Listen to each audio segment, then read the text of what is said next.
Co-operative Governance and Traditional Affairs is lifting the dark stigma attached to traditional circumcision. Last week in Kokstad, south of KZN, more than 300 young men returned from a successful traditional ceremony.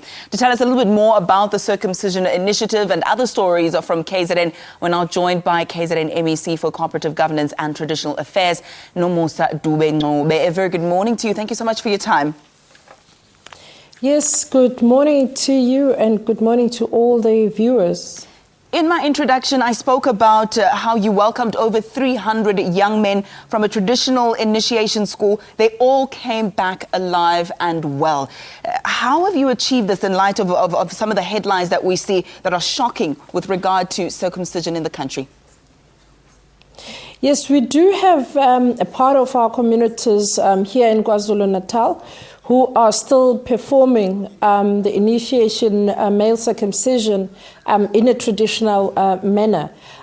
This also follows the call by our king in KwaZulu-Natal to ensure that we really renew the culture where we do have a male circumcision even in the hospitals. But in this part of KwaZulu-Natal, which is the Herigwala region, we are working with the non-governmental organization, particularly in Ndlondlo, where they have a very good program that is supported by various departments, the Department of Health, the Department of Social Development, and with us, the Cooperative Governance and Traditional Affairs.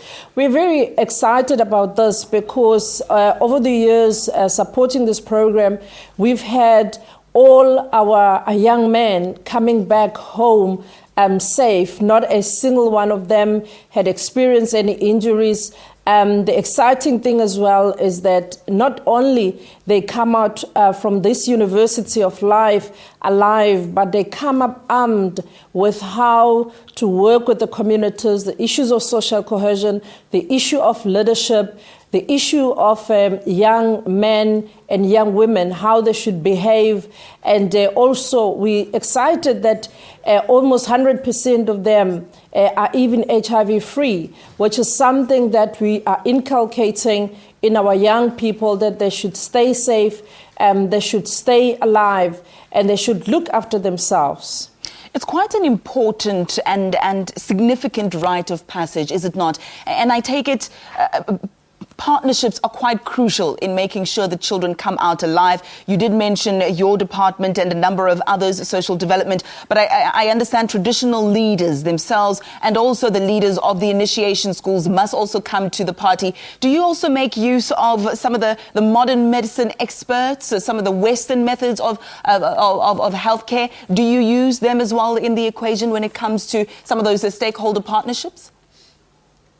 As you said, it's mainly driven by the non-governmental organization. And as a government, Department of Health in particular, we are supporting the program.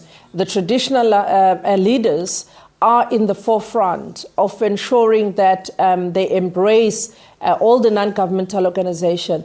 We think we are successful because of that partnership, because of the fact that should there be anything that happened, or if there's somebody who's not well, or if there's somebody who is not in a position to go through the program, we are able to discuss and we are able to advise each other, traditional leaders as well as the non-governmental organization. As I said, Department of Health being an integral part of this social cohesion, if you want to call it, amongst our communities.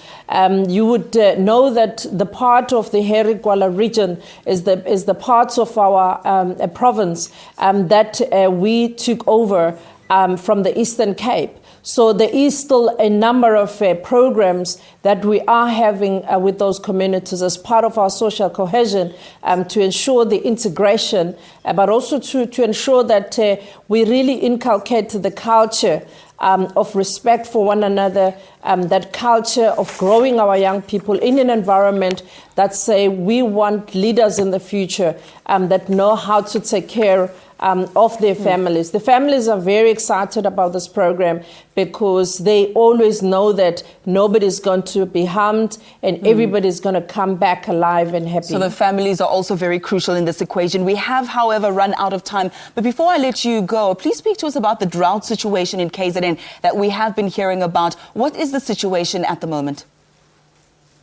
The situation is still very dire in KwaZulu-Natal.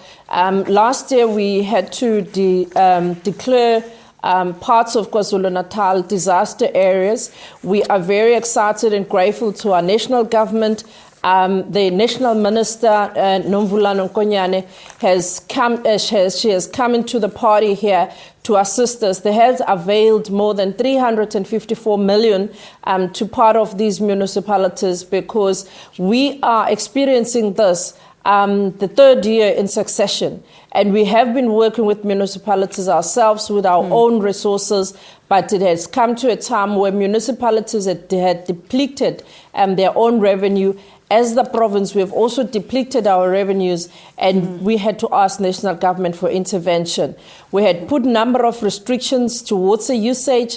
We have not had the rains that allow us to have even our dams are half empty. MEC, so we are really in a very, very dire situation. Yeah, we'll have to continue to keep a close watch on that and perhaps get an update from you a little bit later this year to see where we stand regarding the drought situation there. Thank you once again for your time.